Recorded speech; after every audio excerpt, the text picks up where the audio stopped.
Perjalanan tim Indonesiaku kali ini akan menyambangi Desa Sukakerta, Kecamatan Kadupandak, Cianjur, Jawa Barat. Desa ini diapit dua sungai, Sungai Cibuni dan Cibala. Posisinya terletak 620 meter di atas permukaan air laut dengan jumlah penduduk lebih dari 4.000 jiwa. Desa ini kaya akan hasil alam, namun sayang warganya tak kunjung sejahtera. Inilah titik di mana akses jalan tak bisa lagi dilalui kendaraan roda 4. Akhirnya sampai juga. Halo, senang semuanya. Ini kenapa nggak pada pakai masker ya? Alhamdulillah di sini udah zona hijau nih. Oh, zona hijau. Berarti zero covid ya? Iya. Berarti aman ya. Jadi sekarang saya mau lepas masker karena udah lumayan panas. Dibikin keringetan ya Pak. Iya. Aman ya berarti di sini? Alhamdulillah di sini udah aman.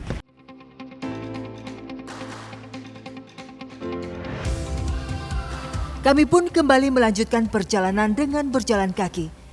Kami melalui jembatan gantung Nusa yang menghubungkan Desa Bojonglarang, Kecamatan Cijati dengan Desa Sukakerta, Kabupaten Cianjur ini. Karena kami tidak bisa melewati menggunakan kendaraan roda 4 karena lebar jalanan atau jembatan ini hanya 1,2 meter sehingga kami harus jalan kaki. Dan di sini lumayan sempit karena memang jalur ini merupakan jalur utama bagi warga untuk berlalu lalang ke jalanan utama. Posisi Desa Sukakerta diapit dua sungai, membuat fungsi jembatan menjadi sangat vital.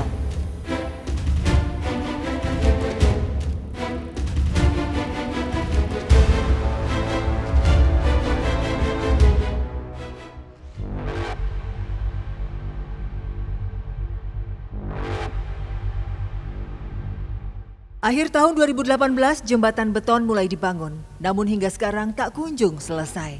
Keberadaannya bak prasasti yang entah kapan akan selesai dibangun. Akibatnya, perekonomian warga sulit berputar karena hasil bumi sulit dijual. Inilah Desa Sukakerta, wilayah subur tapi jauh dari kata makmur. Masyarakat desa mengandalkan rezeki dari kegiatan bertani dan berkebun. Setelah berjalan kurang lebih 1 kilometer, kami pun sampai di kebun singkong. Tanah garapan milik perhutani, izin penggarapannya dipegang Pak Hamdan dan sejumlah pengelola lainnya. Dengan kewajiban bayar sebesar 5.000 hingga 50.000-an rupiah per tahun pada pihak perhutani, tergantung luas lahannya. Sebagian besar di sini adalah buruh serabutan.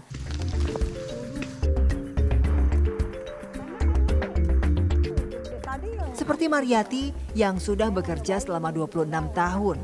Setiap panen, mereka bekerja dari jam 6 sampai jam 12 siang. Nah sekali bawa atau sekali panen gini Ibu biasa dapat berapa banyak? Ya 3 karung. Aduh. 3 karung teh dapat berapa 3 karung? 40.000. Iya. Emang cukup Bu buat menuhin kebutuhan sehari-hari? Ya karena cukup nih harus berbelas. Karena buat jajan anak. Enak juga mah. Kan, anak saya kan di pesantren. Mondok. Katanya kemarin juga minta duit, tapi saya nggak punya duit. Harus gimana? Minta duit. Iya. Buat Sedangkan hutang sama tetangga udah gede duit hutangnya. Terus gimana lagi? Jadi anak belum dikirimin duit sama sekali sama Ibu? Belum. Kata saya harus sabar dulu. Mamanya belum cari uang. Bapak kamu kan belum kerja. Aku bilang begitu aja. Jenis singkong manggu paling banyak ditanam di sini. Jenis singkong ini memiliki harga jual lebih tinggi dari jenis lainnya karena rasanya yang manis dan usia panennya hanya 7 bulan. Sayangnya, hasil yang melimpah tak sebanding dengan harga jualnya. Harga jual ke pedagang hanya dipatok Rp500 per kilo, membuat para petani singkong merugi. Singkong yang sudah dipanen dibersihkan dari tanah yang menempel, lalu dimasukkan ke dalam karung.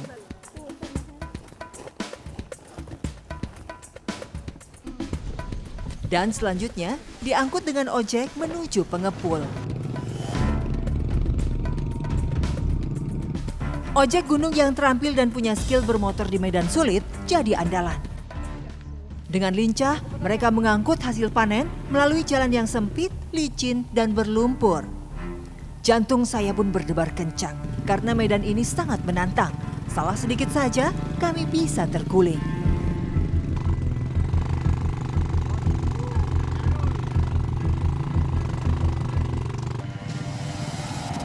Sepanjang perjalanan, sakit di punggung terus dirasakan akibat guncangan keras. Sebenarnya, jarak ke pengepul hanya 3 km. Namun kondisi jalan membuat perjalanan terasa lama. Ngeri banget. Karena sekarang kami melewati jalan yang rusak. Terus ini motor ini kan menampung beban lebih dari 100 kilo. Jadi bisa dibayangin dengan jalanan yang rusak dan juga bebatuan yang penuh dengan air karena emang habis hujan. Wow, ekstrim banget. Menuju tempat pengepul, kami harus melewati jembatan gantung Tegaloa, penghubung antara dua kabupaten, yaitu Kabupaten Cianjur dengan Kabupaten Sukabumi.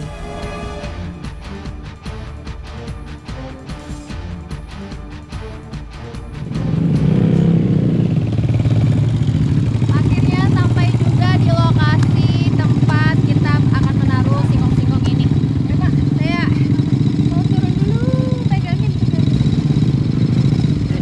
Lumayan pegal sekali.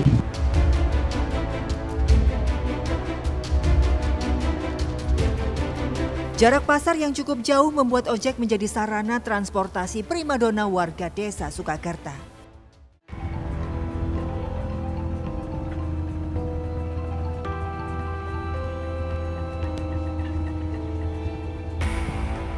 Halangan kami temui di tengah perjalanan menuju pasar karena akses jalan terputus oleh luapan Sungai Cibuni. Terpaksa kami harus menaikkan motor ke atas rakit bambu untuk menyeberangi sungai. Saatnya menyeberangi sungai menggunakan getek adalah ketika motor yang dikendarain kami tadi mengangkut beban yang cukup berat. Makanya tadi sempat satu karung singkong itu sempat jatuh, dan bisa dibayangkan kalau misalnya warga sini membawa beban yang sangat banyak, mungkin bisa saja terbawa dengan arus.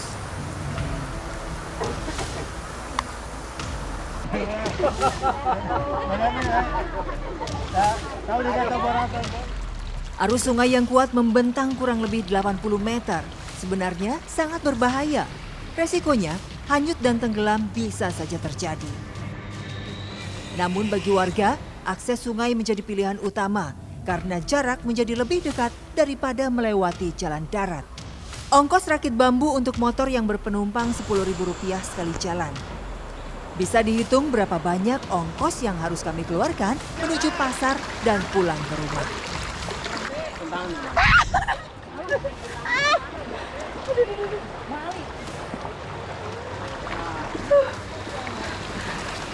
Jadi karena arus sungai ini terlalu deras, dan untuk menyeimbangkannya biasanya warga di sini duduk di getek, dan saya mau coba buat duduk karena tadi juga sempat jatuh. Jembatan utama Nusa adalah akses utama warga untuk keluar masuk desa. Tetapi masih terdapat dua kampung yang masih menggunakan rakit bambu, Kampung Bobojong dan Kampung Cidadap.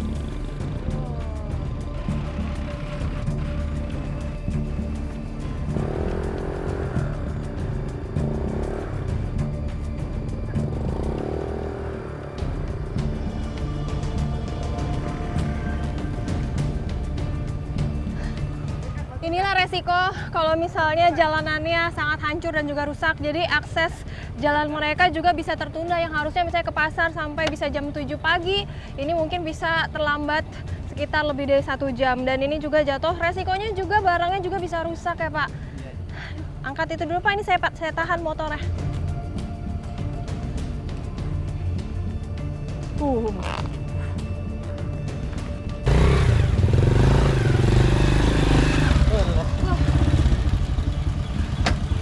Melelahkan sekali karena memang tanjakannya juga lumayan. Yang pertama itu tanjakannya sekitar 75 derajat. Kemudian yang di sini banyak bebatuan dan juga ada aliran air bekas hujan sehingga susah banget motor buat nanjak, dan bahkan saya pegel banget tangannya karena harus menggunakan tenaga yang besar untuk dorong motor supaya bisa jalan.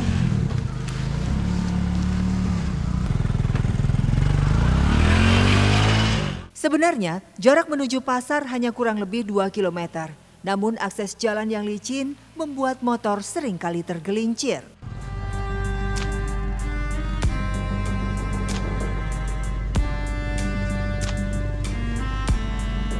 Setelah kurang lebih 1 jam perjalanan, kami sampai di Pasar Rebo.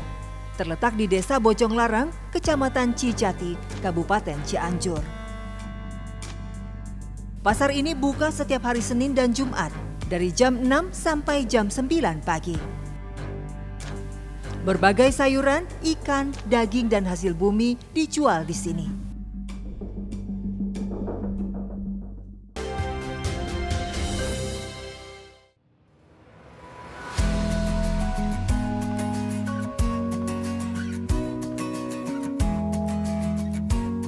Sungai Cibuni ini adalah penghubung Desa Sukakerta dengan Desa Sinar Bakti.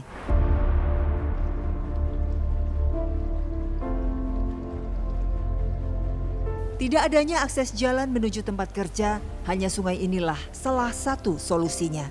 Akses sungai ditempuh memakai rakit bambu, seperti Teh Sukainah, Bu Iyah, dan Bu Badriah.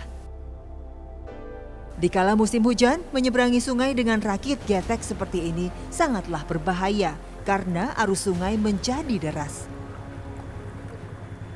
Tapi mereka harus tetap berjuang untuk memenuhi kebutuhan hidup keluarganya. Emang Ibu biasanya kalau kerja ini harus naik getek? Iya, nyebrang ke sini. Kenapa? Gak ada lagi jalan buat nyebrang, cuman ini naik getek. Terus ini kan getek bayar juga nggak? Apa dikasih Bayar, gratis? iya. Bayar, iya. Berapa sekali jalan? Sekali jalan 5.000, Jadi pulang pergi? pulang pergi 10.000. Waduh, bisa dibayangin tuh Ibu mau kerja aja harus naik getek dan upahnya dikurangin ongkos 10.000. Padahal dapat buruhnya aja nggak seberapa ya Bu ya? Seberapa, iya.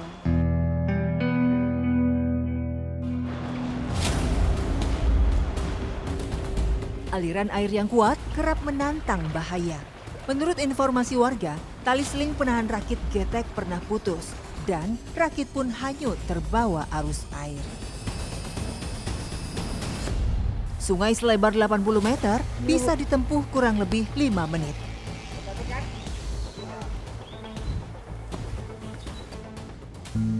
Kami pun melanjutkan kembali dengan jalan darat. Akhirnya, kami sampai di lokasi pembuatan batu bata milik Pak Ajo.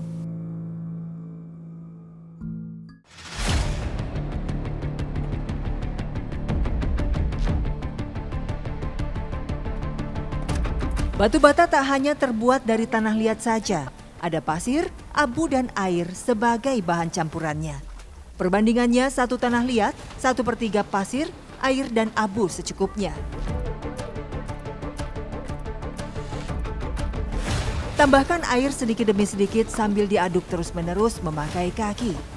Ketika adonan menjadi lebih kental, artinya siap dibentuk menjadi gumpalan-gumpalan untuk dibawa ke tempat pencetakan.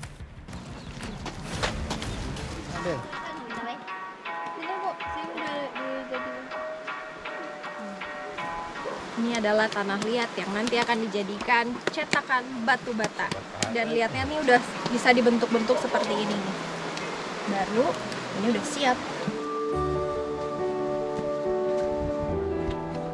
Papan kami siapkan sebagai alas tempat cetak.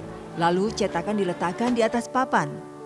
Abu ditaburkan di bagian sisi samping cetakan. Nah, ini bagian yang paling unik. Gumpalan adonan batu bata dihentakkan keras ke dalam cetakan. Lalu diinjak-injak adonannya sampai padat dan merata. Potong sisi bagian atas dengan menggunakan kawat. Kemudian angkat cetakan secara perlahan-lahan.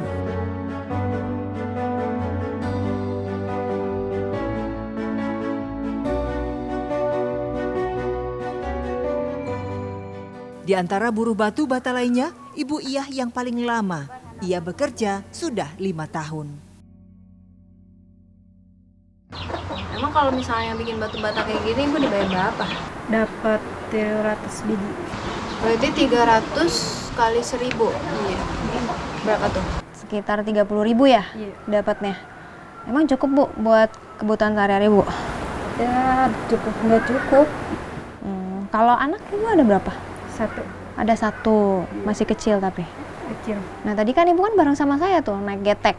Udah gitu kan naik getek pulang pergi 5.000 sama 5.000 berarti 10.000. Jadi total pendapatan yang Ibu dapat itu cuma 20.000 aja Bu. Iya. Proses selanjutnya, batu bata dijemur di bawah terik matahari selama 3 hari. Namun, sudah hampir 2 bulan ini, Pak Ajo tak membakar batu bata. Mereka hanya bisa menimbun batu bata mentah karena tidak ada pesanan. Jika ada pesanan, baru proses pembakaran bisa dilakukan. Harga batu bata sekarang dipatok Rp500 per buah. Sulitnya akses jalan membuat ongkos angkut menjadi mahal. Akibatnya, batu bata tak laku, bahkan sampai lumutan. Inilah salah satu potret kehidupan warga di desa tertinggal. Banting tulang, namun penghasilan tak mencukupi kebutuhan hidupnya. Kebanyakan gitu, yang membangun kebanyakan memilih bata hebel dikarenakan gitu. Dikarenakan kalau membeli bata merah seperti saya ini gitu. Katanya gitu. Jadi kemahalannya posisinya kan transportasi jalan gitu. Transportasi yang susah ya buat masuk ke sini. Susah gitu. Makanya saya kalau pengen dah gitu ke depannya gitu. Yang bersangkutan tolonglah gitu. Ke jalan bangunkanlah biar masyarakat di sini gitu bisa kecil atau besar berusahanya selalu berjalan lah.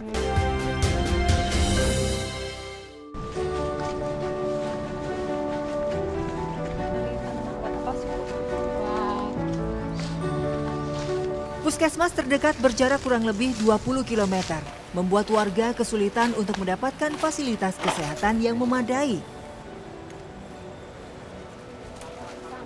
Bu Mariati kesulitan untuk mengobati suaminya yang sakit pinggang. Alternatif warga adalah mencari obat-obatan dari alam. Tanaman brotowali ini tumbuh di sekitar hutan. Karena udah mulai hujan, jadi saya memutuskan menggunakan pelepah pisang sebagai payung karena memang kami tidak membawa payung. Dan supaya tidak kehujanan nanti ketika mengambil tanaman obatnya. Kurang lebih berjalan 45 menit, akhirnya tanaman yang dicari kami temukan.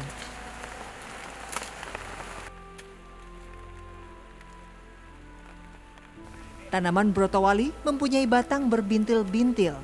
Tanaman semak berkayu ini tumbuh dengan cara membelit pohon lainnya. Tinggi atau panjang tanaman ini bisa mencapai 15 meter. Menurut kepercayaan Bu Mariati, hanya batangnya saja yang digunakan untuk obat. Kami pun hanya mengambil secukupnya.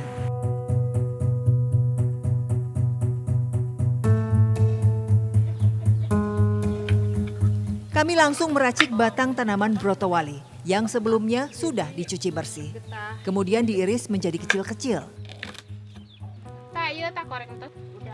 Lalu direbus dengan takaran 2 gelas air minum hingga airnya berubah warna. Tunggu sampai air rebusan hanya tersisa 1 gelas. Menurut kepercayaan mereka, selain berkhasiat menyembuhkan demam dan diare, ramuan dari batang brotowali juga bisa menyembuhkan sakit pinggang.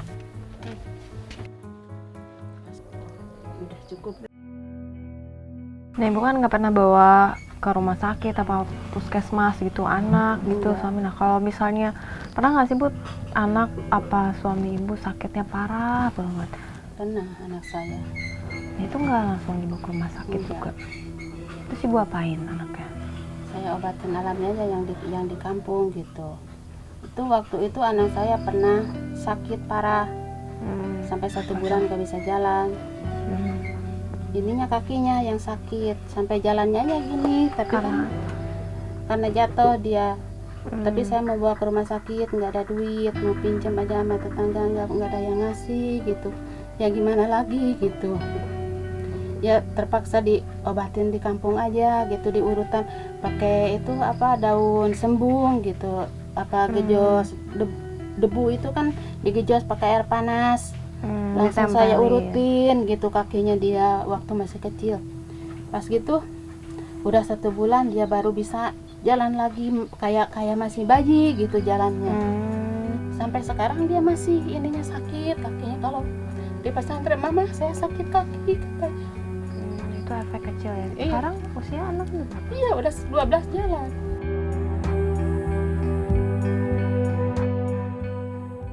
Terkait dengan masalah di desa Sukakerta ini yang paling utama apa sih sebenarnya? Masalah yang paling utama kalau di desa Sukakerta, Bu, yang pertama jalannya, terutama jalannya masih jelek-jelek. Warga kami setiap hari melalui aksesnya lewat jembatan gantung. Berharap kepada pemerintah daerah, provinsi ataupun pusat untuk membereskan jembatan layang ini, jembatan untuk adanya lewat roda 4. Ya, untuk jembatan yang belum selesai itu terkendala karena COVID-19 kemarin, sehingga anggaran tidak bisa direalisasikan untuk jembatan tersebut. Kurangnya perhatian dari pemerintah setempat membuat pembangunan jembatan, akses jalan yang layak, dan pelayanan kesehatan yang memadai hanya sekedar mimpi bagi warga desa Sukakerta. Semoga saja masih ada secerca harapan bagi warga Sukakerta untuk menjadikan desanya maju dan mendapat pembangunan yang merata.